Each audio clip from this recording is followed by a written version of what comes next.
युधिष्ठिरच्या सैन्याकडे पाहिले, ज्याचे रक्षण सात्यकी आणि अभिमन्यू सारख्या अतिथाने केले होते.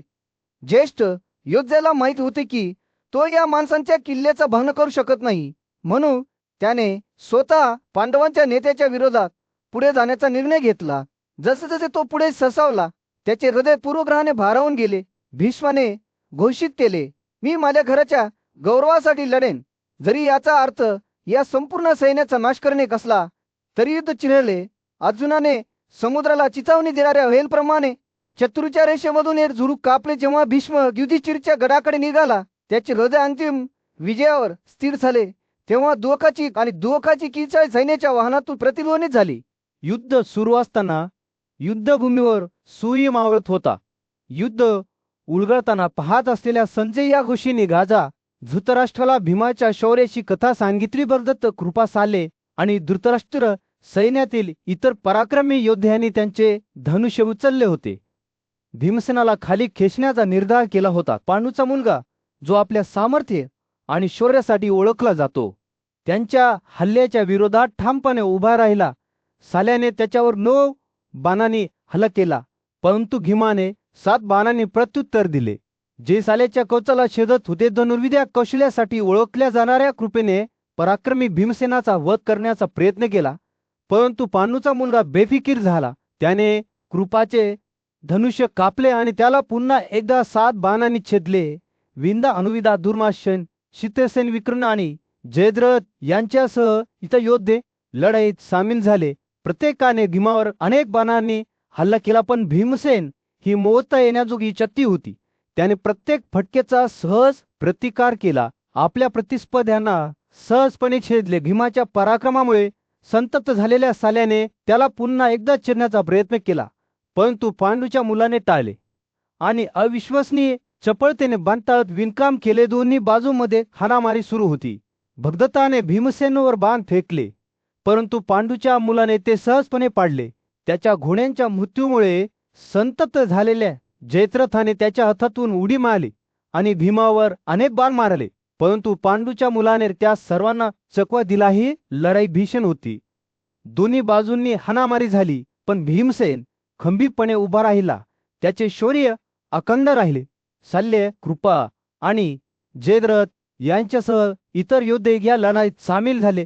प्रत्येक जण पराक्रमी भीमाला खाली खेचण्याचा प्रयत्न करत होता. जसे भीमसेन विजयी होईल असे वाटत होते, तसे युद्धभूमीवर एक नवीन प्रतिस्पर्धी प्रकट झाला. धनंजय अजून शिखंडीसह आला होता.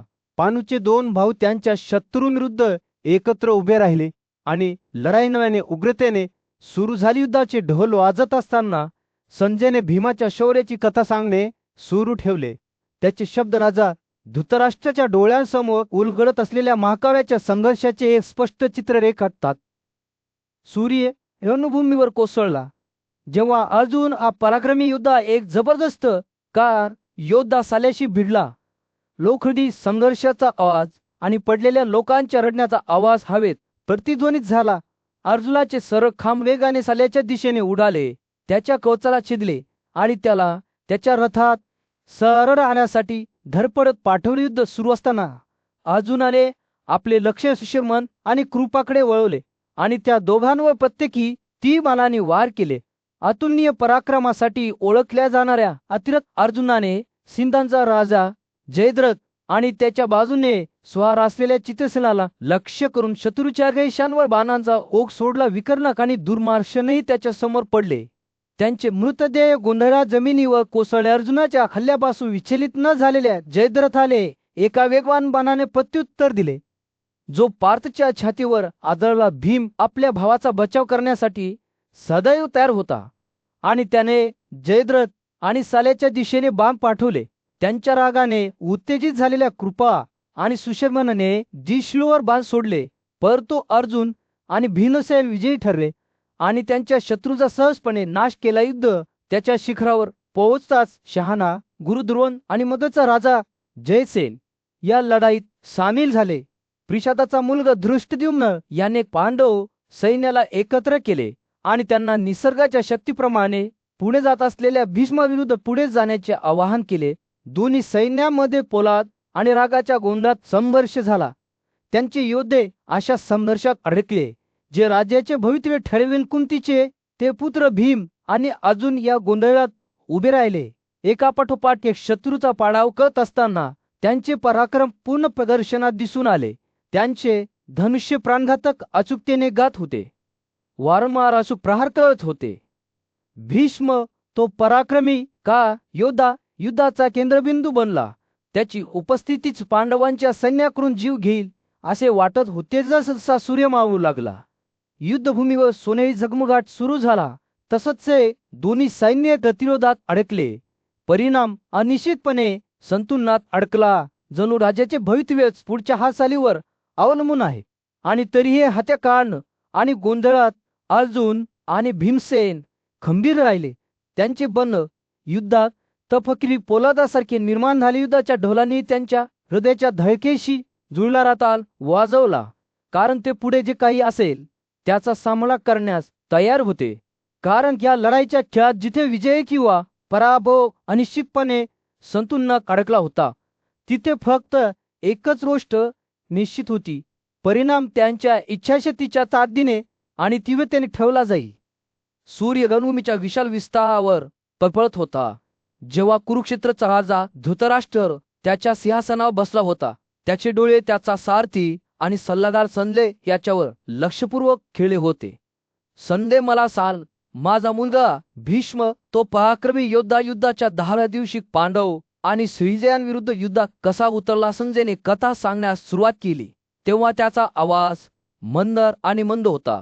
युद्धभूमीवर तुमच्या सैन्यातील अनेक शूर योद्धे क्रोधाने प्रेरित होऊन अर्जुनासमोर पडले, जो आपल्या पराक्रमी शस्त्रांनी मुकुटाने सजलेला योद्धा होता. युद्धात सदैव विजय असलेला भीष्म कुरूच्या डोक्यावर लढला, ज्यामुळे पार्थ सैन्यात मोठी कत्तल झाली. संजय बोलत असताना ते दृश्य एखाद्या चित्रपटासारखे उघड झाले. पोलादावर पोलादाची टक्कर पडलेले ओरडणे आणि खोलांचा गडगडाट हवेत प्रतिध्वनित झाला. भीष्म तो युद्धाचा अलंकार कुंच उभा होता. त्याचे डोळे अर्जुनावर स्थिर होते, ज्याने पांचालांना लढाईत नेले. दोन्ही सैन्य दिग्गजांप्रमाणेच पोलाद आणि रागाच्या झलवातात भिडले. ते लढताना त्यांच्या पायांखाली पृथ्वी थरथरत होती. प्रत्येक बाजू त्यांच्या स्वतःच्या विजयाच्या इच्छेने प्रेरित होती. भीष्माने उंच आणि शक्तिशाली शस्त्रांचा वापर करून हजारो योद्ध्यांची कत्तल केली. त्याचे शरीर त्याच्यावर पडणाऱ्या फटक्यांना न जुमानता हजारो योद्ध्यांची कत्तल केली. जसे युद्ध वाढत गेले तसंच भीष्माचा निर्धार आणखी दृढ होत गेला. त्याला माहित होते की तो यापुढे स्वतःचे रक्षण करू शकणार नाही, आणि म्हणून त्याने प्रतिज्ञा केली, यापुढे मी मोठ्या संख्येने प्रमुख योद्ध्यांचा वध करणार नाही. युधिष्ठिराला त्याच्याजवळ पाहून त्याने तरुण राजाला शहाणपणाच्या शब्दांनी संबोधित केले. हे युधिष्ठिर, हे नीतिमान आणि स्वर्गातील प्रमुख शब्द ऐका. मी युद्धात लोकांना ठार मारण्यात बराच वेळ घालवला आहे. मला जे योग्य आहे ते करणे तुम्हाला शहाणपणाचे असेल तर मला ठार मारण्याचा प्रयत्न करा. विश्वच्या शब्दांचा भास समजून घेत असताना युधिष्ठिरचे डोळे मोठे झाले. त्याने समजूतदारपणे मान डोलावली आणि तीव्र निर्धाराने त्याने आपल्या सैन्याला एकत्र केले. पुढे जा, लढा. युद्धात भीष्माला पराभूत करा. पांडवांनी जिंकण्याचा किंवा स्वर्गात जाण्याचा संकल्प केला. पुढे सरसावले आणि त्यांची अंतःकरणे क्रोधाने उजळली. दुर्योधनाच्या नेतृत्वाखालील कौरव सैन्य त्याच्या वडिलांच्या शब्दांनी बळकट होऊन पुढे सरसावले. महान योद्धा शिक्षक द्रोण त्याच्या मुलाबरोबर आणि सैनिकांच्या मोठ्या सैन्यासह लढले. लढाई तीव्र झाली. दोन्ही बाजूने हाणामारी झाली. दोन्ही बाजूने हात वर केले नाहीत. जसा दिवस जात होता तसा युद्धाचा आवाज आणखी जोरात होत होता. शंखनाद होत होता, ढोल वाजत होते आणि तलवारी भिडत होत्या. सूर्य रणभूमीवर कोसळला जेव्हा योद्धे स्टीलच्या वेगळेपणात आणि फुटलेल्या लाकडात भिडले. अर्जुनाचा शूरमुलगा अभिमन्यू भीष्माला पराभूत करण्याच्या प्रयत्नात आपल्या वडिलांना मदत करण्यासाठी तीव्र निर्धाराने लढला. प्रत्येक क्षणाशी लढाई उग्र होत गेली. घाम आणि रक्ताच्या सुगंधाने हवा दाट झाली. रागाच्या भरात दुर्योधनाने अभिमन्यूच्या छातीवर सरळ बाण फेकला, जो आधी खरा ठरला. पण त्या तरुण योद्ध्याने हार मानण्यास नकार दिला. त्याचा क्रोध जंगलातील आगीसारखा पेटला. त्याने मृत्यूच्या काठीसारखा दिसणाऱ्या बाणाने प्रतिकार केला, परंतु त्या पराक्रमी का योद्ध्याने दुर्योधनाने मोठ्या तीक्ष्णतेच्या रुंद डोक्याच्या बाणाने तो कपडा दोन्ही लढवय लोखंडी आणि उग्रतेच्या वावट्यामध्ये भिडले. प्रत्येक फटका अचूकतेने आणि ताकदीने पडला. अभिमन्यूचे बाण वेगाने आणि खरे उडत गेले. त्याने दुर्योधनाला त्याच्या बाहू आणि छातीमध्ये 3 खांब देऊन मारले. कुरु आज अडखळला, परंतु त्याने पडण्यास नकार दिला आणि अभिमन्यूवर 10 भयंकर खांबांनी पलटवार केला. या दोन दिग्गजांमधील लढाई बघण्यासारखी होती. हाणामारी आणि प्रथेला करताना त्यांचे पराक्रम पूर्ण प्रदर्शनात होते. सुभद्राचा मुलगा आपल्या वडिलांसाठी लढला, तर दुर्योधन अर्जुनावर विजय मिळविण्यासाठी लढला. स्टीलवरील पोलादाचा संघर्ष युद्धभूमीवर प्रतिध्वनित झाला. प्रत्येक योद्धा त्यांच्या कवीच्या इच्छेने प्रेरित होताना जसजशी वाढत गेली, तसंच इतर योद्धे या लढाईत सामील झाले. ब्राह्मणांमधील तो बैल आणि शत्रूंना शिक्षा करणारा सात्यकी एका भीषण लढाईत द्रोणाच्या मुलाशी भिडला. अतुलनीय आत्म्याचा नायक असलेल्या सिनीच्या नापाने गुरुच्या मुलाला कान पक्षाच्या पंखांच्या 9 खांबांनी मारले, पण द्रोणपुत्र सहजासहजी पराभूत होऊ शकणारा नव्हता. त्याने 9 आणि नंतर आणखी 30 तोफांनी प्रतिकार केला. सात्यकीला अचूकपणे मारले. या 2 पराक्रमी योद्ध्यामधील लढाई चिरली. प्रत्येक फटका प्राणघातक शक्तीने पडला. ते पोलादाच्या वावटळीत भिडले. त्यांच्या तलवारी सूर्यप्रकाशात चमकत होत्या आणि त्यांच्या झटापट झाली. दरम्यान सातवत वंशाचा तो महान धनुष्यधारी पौरव 40 राजा धृष्टकेतू याच्याशी लढला. या 2 दिग्गजांमधील लढाई तीव्र आणि अविचल होती. प्रत्येक योद्धा त्यांच्या करविसरात इच्छेने विजयी होण्यासाठी प्रेरित होता. ते पोलादाच्या वावटण्यामध्ये भिडले. त्यांच्या तलवारी सूर्यप्रकाशात चमकत होत्या आणि त्यांनी फटकेबाजी केली. युद्धाच्या उष्णतेमध्ये पौरवाने आपल्या स्किवेटरने धृष्टकेतूच्या पुढे हाडावर वार केले, परंतु 40च्या राजाने हार मानण्यास नकार दिला. त्याने खळा फटका मारून प्रतिकार केला. त्याने पौरवाच्या खांद्याला ठोसा मारला. दोन्ही योद्ध्यांमध्ये पोलाद आणि रागाच्या उन्मादात चकमक झाली. त्यांचे फटके अचूकपणे आणि ताकदीने पडले, म्हणून युद्धग्रस्त भूप्रदेशावर सूर्य मावत होता. जेव्हा कुरु आणि पांडवांचे सैन्य लोक आणि रथाच्या वेडेपणात भिडले, संजय दूरवरून पाहत होता. त्याचे डोळे उलगडणाऱ्या नाटकावर स्थिर होते. लढाई जसजशी जोरात सुरू होती, तसंच 55 तरुण राजकुमार शिखंडी याने भरतांचे पूज्य आजोबा भीष्म यांच्या विरुद्ध आरोपांचे नेतृत्व केले. 10 रुंद डोक्याच्या बाणांनी त्याने भीष्माला त्याच्या छातीच्या मध्यभागी मारले, परंतु ग्रंथीच्या मुलाने त्याच्याकडे केवळ तीव्रतेने पाहिले, जणू तो शिखंडीलाचा आत्मात शोषून घेत होता. भीष्माने आपल्या स्त्रीत्वाची आठवण ठेवून पळत हल्ला करण्यास संकोच केला, परंतु या संयमाची जाणीव नसल्यामुळे शिखंडीने दबाव आणला आणि पराक्रमी योद्ध्याचा पराभव करण्याचा निर्धार केला. पांडव राजकुमार अर्जुनाने त्याची संधी पाहिली आणि शिखंडीला पुढे येण्याचा आग्रह केला आणि म्हणाला, त्वरेने धावून जा आणि आजला ठार मारा. मला युधिष्ठिराच्या सैन्यात दुसरा कोणताही योद्धा दिसत नाही जो युद्धात भीष्माशी लढण्यास सक्षम आहे.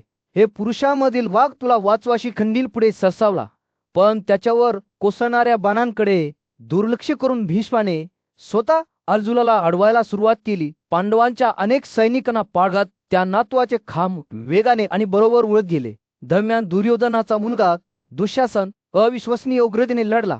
त्याचवेळी पार्थ आणि भीष्म या दोघांशीही लढला आणि त्यांचे रक्षण केले. युद्ध सुरू असताना अर्जुनाने विजयाला एका भीषण 2 युद्धात दुःशासनाला पराभूत करण्यासाठी बोलावले, ज्यामुळे ते पाहणारे सर्वजण आश्चर्यचकित झाले. जरी त्याचा पराभव झाला तरी दुःशासन जमिनीवर पडून वारंवार आपल्या सहकार्यांना सांत्वन देत आणि मोठ्या तीव्रतेने लढत राहिला. दरम्यान भीष्म त्याला छेदणाऱ्या बाणांवर हसला आणि त्याला तापदायक उष्णता सहन केल्यानंतर थंड पाऊसही असे त्यांना स्वीकारले. दुर्योधनाच्या प्रोत्साहनपर शब्दांनी बळकट झालेल्या कौरवांच्या सैन्याने पांडवांच्या विरोधात आगेकूच केली, परंतु अर्जुन ठामपणे उभा राहिला. त्याचा गादीव धनुष्य आकाशीय शक्तीने झरमरत होता. हवेत उडणाऱ्या 1000 बाणांसह त्याने जंगलाला भस्म करणाऱ्या उग्र आगीप्रमाणे शत्रूच्या सैन्याचा नाश केला. जसजशी धूळ जमली तसचे पार्थ विजयी झाले. त्यांनी कौरव सैन्याचा पराभव केला आणि त्यांच्या अनेक पराक्रमी योद्ध्यांचा पराभव केला. दुःशासनाचा पराभव झाला, त्यांचे घोडे मारले गेले आणि त्याचा रथ अर्जुनाच्या बाणांनी पाडला गेला. राजपुत्र हत्ती आणि घोड्यांच्या मृतदेहांनी मैदान विखुरलेले होते. त्यांची शस्त्रास्त्रे आणि मानके तुटलेली होती किंवा बाजूला फेकली गेली होती नाही. जसजशी जवळ येत होती तसंच ते संजय त्याच्या समोर सुरू असलेला नसहा आश्चर्याने पाहत होता. त्याने दुर्योधनाच्या योद्ध्यांचे शौर्य पाहिले, जे मोठ्या संख्येने असूनही लढले, आणि त्याने त्या शूरांना पाहिले. कौरवांच्या आणि पांडवांच्या सैन्यावर सुनेरी प्रकाश टाकणारा सूर्य रणभूमीवर कोसळला. संजय हा शहाणा कथाकार बाजूला उभा राहून गाजा धृतराष्ट्राला त्या महायुद्धाची कथा सांगत होता. दोन्ही सैन्यांमध्ये टक्कर होत असताना त्यांची रचना एका गोंधळात एकत्र स्पष्ट होत असल्याचे दिसत होते. वेगवेगळ्या श्रेणीतील योद्धे एकमेकांविरुद्ध लढले, जसे की क्रोध आणि रागाने चाललेले वेळे लोक. स्टीलच्या संघर्षाचा आवाज, घाम आणि रक्ताचा सुगंध आणि पडलेल्या लोकांच्या ओरडण्याने हवा भरून गेली. कौरवांच्या बाजूला साले कृपा, चित्रसेन, दुःशासन आणि विकर्ण त्यांच्या चमकत्या रथांवर स्वार होऊन पांडवांच्या अंतकरणात भीती निर्माण करू लागले. पांडवांचे एकेकाळी अभिमानी सैन्य वाऱ्याने उडालेल्या बोटीसारखे हलू लागले. भीष्म, महान नातू कौरव सैन्याच्या अग्रभारी उभा होता. त्याचे रुंद डोक्याचे खांब पांडवांच्या तुकड्यांमधून प्राणघातक अचूकतेने कापले जात होते. हिवाळ्यातील थंडीप्रमाणे त्याने पांडूच्या मुलांना कापले आणि त्यांचे शरीर शरदऋतूतील पानासारखे युद्धभूमीवर विखुरले. प्रख्यात पार्थ अर्जुन भीष्माच्या बाजूने शौर्याने लढला, परंतु त्याचे पराक्रमी बाणी त्या महान भावाच्या कवचाला छेदू शकले नाही. जसजसा दिवस पुढे सरकत गेला, कौरव सैन्य अजय दिसत होते. पांडवांच्या हल्ल्यानंतरही त्यांचे सैन्य अखंड होते. पण मग पांडवाचा सेनापती धृष्टद्युम्न याने आपल्या सैन्याला एकत्र केले आणि त्यांना पुन्हा एकदा लढाईत नेले. गंगेच्या मुलावर धाव घ्या, तो ओरडला, आणि सोमका आणि स्विंजा पुढे सरसावले. सर्व दिशांनी बाण उडत होते. या हल्ल्यामुळे संतप्त झालेल्या भीष्माने बाणांचा कळप सोडला, ज्यामुळे हजारो योद्ध्यांचा नाश झाला. त्याने केवळ 10व्या दिवशी 10,000 योद्ध्यांचा वध केला. त्याच्या रुंद डोक्याच्या खांबांमुळे कोणीही जखमी झाले नाही. शक्तिशाली हत्तीही त्याच्या पुढे पडले. त्यांचे विशाल शरीर नळ्याने उठलेल्या ढगांसारखे जमिनीवर कोसळलेले. जसे युद्ध सुरू होते तसंच ते भीष्म अजिंक्य दिसत होते. गोंधळाच्या मध्यभागी एक दगडधरत्या सूर्याने त्याच्या बाणाने अगदी शूर योद्ध्यांच्या शस्त्रास्त्रेही चिरली, ज्यामुळे ते जमिनीवर कोसळले. पांडव शौर्याने लढले, परंतु पराक्रमी महाराजाविरुद्ध त्यांचे प्रयत्न व्यर्थ ठरले. तेव्हाच मधूचा वध करणारा अजून पुढे आला. त्याचे डोळे भीष्मावर स्थिर झाले. तेथे शांतनूचा मुलगा भीष्म 2 सैन्यांमध्ये राहतो. तो धनललेला म्हणाला, आपले सामर्थ्य वापरून त्याचा वध करून तू विजय मिळवू शकतोस. तीव्र आरडाओरड अर्जुनाने स्वतःला भीष्मासोबत सोडले. सूर्य रणभूमीवर कोसळला आणि त्याच्या समोर निर्माण झालेल्या गोंधळावर सोनेरी चमक दारवली. संध्येच्या नेतृत्वाखाली पांडव कौरव सैन्यातील पराक्रमी योद्धा भीष्म याच्याशी अनंत काळासाठी लढत होते. परंतु सर्व बाजूंनी वेढलेले आणि वारंवार बाणांनी विणले गेल्यानंतरही भीष्माने वेदना किंवा कमकुवतपणाची चिन्हे दाखवली नाही. तर त्याचा पत्राचा जगा छिद्रांनी भरलेला होता, पण तो उंच उभा होता. त्याचे धनुष्य आणि बाण सूर्यप्रकाशात ज्वालांसारखे जळत होते. तो गाड्यांच्या गर्दीतून जात असताना वारा ओढत होता. त्याचा रथी उन्मत्त योद्धेशी जुळून घेण्यासाठी धडपडत होता. सात्यकी, भीम, अर्जुन, द्रुपद, विराट आणि धृष्टद्युम्न या 6 पांडव योद्ध्यांना बाणाने मारताना भीष्माचे डोळे क्रोधाने चमकले. पण भीमाची प्रचंड ताकद पांडवांच्या एकत्रित सामर्थ्याशी बरोबरी करू शकली नाही. गागाच्या घरात आणि आपल्या सहकाऱ्यांचे रक्षण करण्याची इच्छा बाळगून मुकुटाने सरलेला अर्जुन पुढे सरसावला. त्याने 3 वेगवान बाणांनी भीष्माचे धनुष्य कापले. भीष्माने आणखी एक धनुष्य उचलले, परंतु अर्जुनाने ते देखील कापले, ज्यामुळे त्याला रागाच्या भरात त्याच्या तोंडाचे कोपरे चाटायचे होते. रागाच्या भरात भीष्माने अर्जुनाच्या गाडीवर एक बाण फेकला, परंतु पांडव राजा त्यासाठी तयार होता. रुंद डोक्याचे 5 धारदार बाण घेऊन त्याने ती बाण खाली पाडली आणि विजेच्या झोतासारखी जमिनीवर कोसळली. हा आवाज युद्धभूमीत प्रतिध्वनित झाला, ज्यामुळे भीष्म रागाने थरथरत होता. जसजसे युद्ध सुरू होते तसंच ते भीष्म स्वतःच्या मृत्यूविषयी विचार करू लागले. त्याला त्याचे वडील शांतनु यांनी दिलेले 2 वरदान आठवले, युद्धातील अजेता आणि मृत्यूची स्वतःची वेळ निवडण्याची शक्ती. पण आता पांडवांच्या कळविसर शक्तीला तोंड देताना त्याच्या लक्षात आले की ते वरदानही त्याला वाचू शकत नाही. आकाशात उभ्या असलेले कौशी आणि वासुभय आणि धोखाच्या मिश्रणाने भीष्माकडे पाहत होते. ते त्याला प्रोत्साहनाचे शब्द कुजबुजत म्हणाले, त्याला युद्धातून माघार घेण्यास आणि त्याचे नशीब स्वीकारण्यास उद्युक्त केले. परंतु केवळ भीष्मानेच त्यांच्या कुजबूज ऐकल्या आणि तो देखील कर्तव्य आणि इच्छुरम्यान फाटलेला होता कसे झालराने शोकाकुल ताट ठोकला आणि युद्धभूमीवर फुलांचा पाऊस पडला. तेव्हा भीष्माला माहीत होते की त्याची वेळ आली आहे. भारदस्त अंतःकरणाने तो पुन्हा एकदा पुढे सरकला. स्वतःचे नशीब पूर्ण करण्याचा निर्धार केला. पांडव त्याच्या भोवती घुसले. त्यांचे बाण वेगाने आणि खरे उडत होते. शिखर्डीने भीष्मावर धारगा बाणांनी वार केले, पण ते देखील योद्ध्याच्या हृदयाला छेदले नाही. विभासुने त्याला 25 बाणांनी छेदले आणि अजूनही त्याच्या मागोमाग गेला आणि त्याने भीष्मावर धारदार बाणांनी वार केले. युद्धभूमीवर सूर्य मावळत होता, ज्याने या हत्याकांडावर सोनेरी चमक दाखवली होती. पण त्या क्षणी कुरुकुडी राजा धृतराष्ट्राला काहीच आनंद झाला नाही.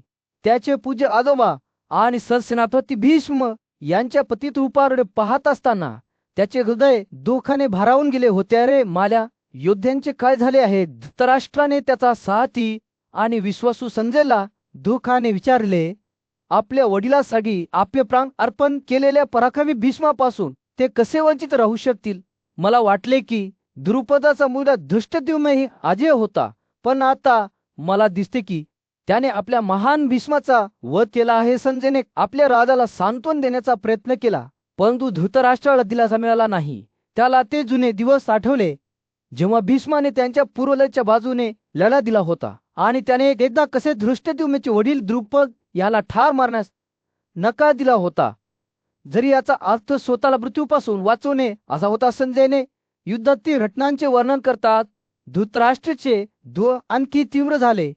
त्याने ऐकले की भीष्म कसा पडला. त्याला पांचाच्या घासकुमाने खार मारले आणि त्याचे शरीर त्याच्या बाणाच्या फलनावर कसे पडले. एक असे दृश्य ज्याने सर्व प्राण्यांना दुःखाने भरून टाकले. क्रूर अस्ताव्यस्त झाले होते. त्यांचे चेहरे निस्तेज झाले होते आणि त्यांचे डोळे खाली पडले होते. त्यांना काय करावे हे कळत नव्हते, कारण त्यांचा नेता निघून गेला होता. पण अर्जुनाच्या नेतृत्वाखाली पांडव उंच उभे होते. त्यांच्या विजयाचा आनंद साजरा करताना त्यांच्या शंकांनी विजय मिळवला. गोंधळात भीष्म आपल्या बाणाच्या फलंदावर पडला होता. त्याच्या भोवती राजे आणि योद्धे होते, जे एकदा त्याच्या मागोमाग युद्धात आले होते. त्याने आपल्या लोकांसाठी आपले जीवन दिले आहे हे जाणून तो त्यांच्याकडे दूर आणि कृतज्ञतेच्या मिश्रणाने पाहत होता. आपले स्वागत आहे हे पराक्रमी वाहन. योद्धे भीष्म आपल्या समोर उभे असलेल्या पांडव आणि कुरु लोकांना म्हणाला, तुम्हा सर्वांना इथे पाहून मला आनंद झाला आहे, पण मला डोके टेकवण्यासाठी एक उशी हवी आहे. ती दुःखाने भरलेली आहे. ज्यांनी त्याच्याकडे नाजूक कपड्यांपासून बनवलेले उशे आणले, पण भीष्माने त्यांना हसून नाकारले. तो म्हणाला, हे नायकाच्या प्रलंदासाठी योग्य नाही. तखेस अर्जुन पुढे आला आणि त्याने उशी म्हणून स्वतःचा अंगका अर्पण केला. भीष्माने कृतज्ञतेने तो स्वीकारला आणि थोर योद्धेच्या खांद्यावर आपले डोके ठेवले. क्षितिजाच्या खाली सूर्य बुडाल्यावर युद्धभूमीला सोनेरी प्रकाशाने आंघोळ घालण्यात आली, जी आपल्या लोकांसाठी आपले प्राण अर्पण करणाऱ्या भीष्माच्या शौर्याला योग्य श्रद्धांजली होती. जेव्हा सूर्य कुरुक्षेत्राच्या युद्धभूमीवर अस्त होऊ लागला, तेव्हा अर्जुन त्याच्या पूज्य नातू भीष्मासमोर उभा होता. त्याचे डोळे अश्रूंनी भरून आले होते. मोठ्या श्रद्धेने त्याने भीष्माला अभिवादन केले आणि म्हणाला, हे सर्व शस्त्रास्त्र चालवणाऱ्यांमध्ये पहिले हे अजय, कारण मी तुझा गुलाम आहे. मला आज्ञा करा. भीष्माचे डोके खाली लटकत होता आणि त्याचा आवाज कुजबुजणाऱ्या आवाजावर होता. त्याने उत्तर दिले, माझे डोके हे सर लटकत आहे. हे कुरुच्या ओ फाल्गुनी, मला एक उशी मिळवा. भीष्माची विनंती पूर्ण करण्यासाठी अर्जुन घाईघाईने निघाला. पांडवांचे पराक्रमी धनुष्य आणि अनेक सर्व खांब घेऊन त्याने त्यांना मंत्रांनी प्रेरित केले आणि आपल्या सुप्रसिद्ध आणि पराक्रमी रथयोद्धा अर्जुनाची परवानगी घेतली. त्यानंतर त्याने 3 तीव्र खांबांसह महान शक्तीने भीष्माच्या डोक्याला आधार दिला. अर्जुनाची भीती पाहत वृद्ध योद्ध्याचे डोळे कृतज्ञतेने चमकले. भीष्म भावनेने भरलेल्या आवाजात अर्जुनाशी बोलला, हे पांडूच्या पुतला, तू मला एक उशी दिलीस जी माझा बिछाना बनली असती. तू अन्यथा वागले असतेस तर मी तुला क्रोधाने शाप दिला असता. व थांबला. त्याची नजर युद्धभूमीवर फिरत राहिली आणि पुढे म्हणाला, तरीही हे पराक्रमी सशस्त्र क्षत्रिय त्याच्या कर्तव्यांचे पालन करणारा त्याच्या बाणांच्या फलंदावर युद्धभूमीवर झोपला. तर राजा आणि राजकुमार भीष्माच्या शब्दाने आश्चर्यचकित होऊन आजूबाजूला जमले. जशी रात्र पडू लागली तसंच हे भीष्म उपस्थित सर्वांना संबोधित करत म्हणाले, पहा, पांडूच्या मुलाने मला दिलेला उशी सूर्य उत्तरेकडे संक्रांतीकडे वळतो तोपर्यंत मी या पलंगावर झोपेल. जे राजा माझ्याकडे येतील ते मला पाहतील, माझा जीव देतील. आधी आलेल्या शल्यचिकित्सा काढणा दुर्योधनाने संपत्तीच्या भेटवस्तूसह बडतर्फ केले, कारण युद्धभूमीवर भीष्माचे शब्द प्रतिध्वनित होत होते. हे माझ्या शरीरावरील बाण घेऊन पुरुषांचे राजे मला जाळून टाकावे का? भीमच्या पजरीला आनंदाने भरून त्यांच्या तंबूमध्ये एकत्र बसलेल्या पांडवांकडे पराक्रमी माधव कृष्ण गेला. तो धर्माचा मुलगा युधिष्ठिराला म्हणाला, हे कुंचे दुर्मिळ पुत्र, सुदैवाने तुमचा विजय झाला आहे. सुदैवाने भीष्माला पच्यूत करण्यात आले आहे, किंवा कदाचित नीतीप्रमाणे प्रत्येक शस्त्रावर प्रभुत्व असलेला तो योद्धा, ज्याने तुम्हाला केवळ तुमच्या डोळ्यांनी मारू शकणाऱ्या शत्रूच्या रूपात मिळवले आहे, तो तुमच्या क्रोधित डोळ्याने भस्म झाला आहे. युधिष्ठिराने उत्तर दिले, तुमच्या कृपेने विजय आहे. तुमच्या कृपेने सूर्य युद्धभूमीवर अस्त झाला होता. त्याने जमलेल्या राजांवर एक उबदा नारिंगी चमक दाखवली होती. रात्रीच्या लढाया थांबल्या होत्या आणि योद्धे त्यांचे नेते भीष्म यांच्यासमोर उभे होते, जे त्याच्या बाणांच्या करंदावर जखमी अवस्थेत पडले होते. हजारो कन्यांनी त्याच्यावर चंदन आणि तळलेले भात फेकले, तर स्त्रिया, वृद्ध, पुरुष, मुले आणि सामान्य प्रेक्षक या महान म्हाताऱ्याची एक झलक पाहण्यासाठी गर्दी करत होते. शिंग्यांच्या आवाजाने हवा भरून गेली, जेव्हा शेकडो आणि हजारो अभिनेते, मीम्स आणि खुश मेकनिक्स घटनास्थळी पोहोचले. एकेकाळी कट्टर शत्रू असलेले कुरु आणि पांडव आता भीष्माच्या आदरात एकत्र उभे राहिले. त्यांनी आनंदाने आणि आदराने त्याला अभिवादन केले आणि त्यांच्या वयानुसार एकमेकांना संबोधित केले. बाणांनी जळत असलेले त्याचे शरीर भीष्म वेदना आणि दुःखाच्या मिश्रणासह त्या सभेकडे पाहत होते. पाणी मागताना त्याचे डोळे सापाच्या डोळ्यांसारखे अश्रू रोखून धरलेले दिसत होते. क्षत्रिय त्याला उत्कृष्ट वाईन आणि थंड पाण्याची भांडी आणण्यासाठी घाई करत होते, परंतु भीष्माच्या शब्दांवर फटकारले गेले. मी मानवतेच्या आव्हानातून दूर गेलो आहे. तो म्हणाला, मी या बाणाच्या पलंगावर झोपलो आहे, फक्त चंद्र आणि सूर्याच्या पत्राची अपेक्षा करत आहे. जेव्हा राजे त्याच्यासमोर उभे होते, त्यांचे चेहरे चिंतेने भरलेले होते, तेव्हा भीष्माचे डोळे अजून या पराक्रमी योद्ध्यावर पडले.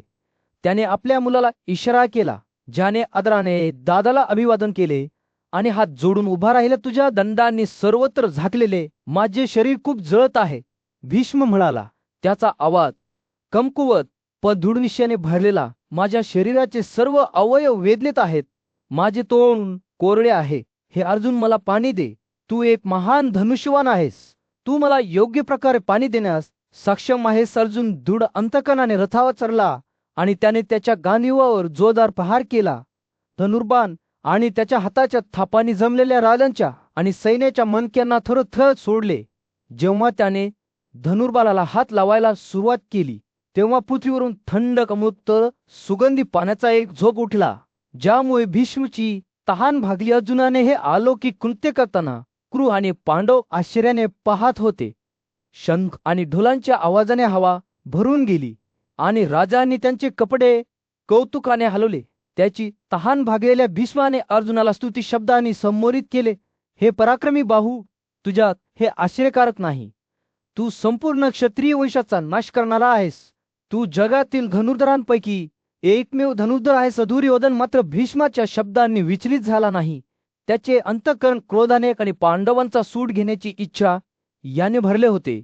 संतान युद्धात जखमी झालेल्या कुरु सैन्याच्या योद्ध्यांनी त्यांच्या निवासस्थानी माघार घेतली, तेव्हा भीष्माच्या पडण्याची बातमी जंगलातील आदिसाकी पसरली. राधाचा मुलगा कर्ण, एक प्रचंड योद्धा आणि पांडवांच्या बाजूला एक काटा घटनास्थळी त्वरित पोहोचला. अश्रूंनी भरलेले त्याचे डोळे तो भीष्माच्या निर्जीव शरीराकडे गेला. तो बोलत असताना त्याचा आवाज थरथरत होता. कर्ण म्हणाला, हे गुरुलन, मी राधाचा मुलगा आहे, ज्याचा तुम्ही इतक्या काळापासून द्वेष करत आला आहात. मी तुमच्या महानतेबद्दल आदर व्यक्त करण्यासाठी आलो आहे. भीष्म त्याचे डोळे हळूहळू उघडत आश्चर्य आणि आपुलकीच्या मिश्रणाने कर्णाकडे पाहत होता.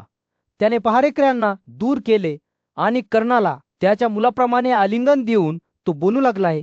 माझ्या मुला भीष्म त्याच्या आवाजाने उबदार झाला. तो म्हणाला, मला तुझा द्वेष सहन होत नाही.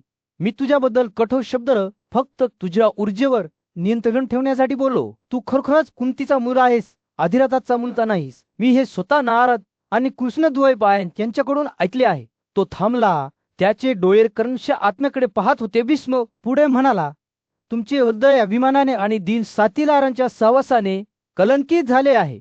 भीष्म पुढे म्हणाला, म्हणूनच तुम्ही पांडवाबद्दल वाईट बोलता, पण युद्धातील तुमचे पराक्रम रामनाबद्दलचा तुमचा आदर आणि तुमची आधारे मला माहीत आहे. कर्ण, तू एक खरा योद्धा आहेस.